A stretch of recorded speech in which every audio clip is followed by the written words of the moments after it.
Neo. Una joia musical. El Teatre de la Santa Creu era l'únic teatre de Barcelona al segle XVIII. Situat a la Rambla de la ciutat, acollia les estrenes d'òperes dels compositors europeus del moment. Va ser la porta d'entrada a Espanya de músics com Mozart o Gluck i ja en ple segle XIX va acollir les primeres obres de Rossini i Donizetti. El 4 de novembre de 1798, per celebrar l'onomàstica de Carles IV, es va estrenar a Barcelona Così fan tutte. Va ser la primera representació d'una òpera de Mozart a Espanya i una de les primeres del Così que es van fer a l'estranger, gairebé 10 anys abans que a Milà o Londres. Pel llibret de la versió de l'obra de la ciutat comtal que es conserva, se sabia que alguns fragments de l'òpera original havien estat eliminats i altres adaptats. Els musicòlegs pensaven que aquesta adaptació es va fer per satisfer els gustos dels barcelonins de l'època. Ara han descobert que no va ser del tot així. Investigadors del grup de recerca Les músiques en les societats contemporànies de la Universitat Autònoma de Barcelona han localitzat el manuscrit del primer Così fan tutte representat a Espanya. L'han trobat en un fons de documents de la Biblioteca de Catalunya en procés de catalogació. Fins ara, només se'n coneixia l'obertura i un quintet, inventariats a la biblioteca des del 1960.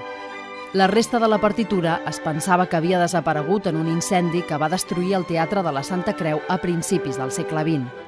L'adaptació barcelonina es va haver de fer perquè va arribar incompleta a la ciutat comtal, un mes abans de la seva estrena. Hi mancaven alguns fragments centrals que algú va haver d'enllaçar perquè el resultat fos una obra lògica i coherent.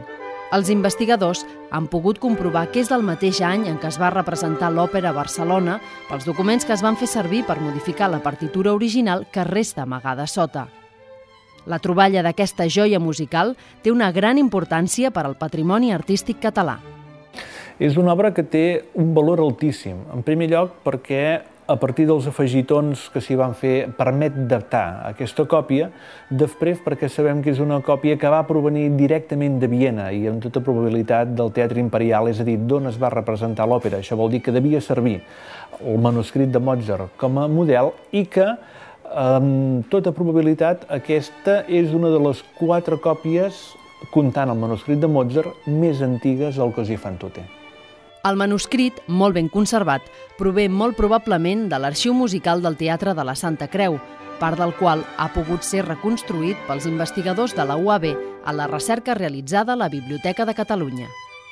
Ara, els musicòlegs de la universitat hauran d'aprofundir en l'estudi del manuscrit i comparar-lo amb les partitures del Così fan tutte que es conserven a altres ciutats europees.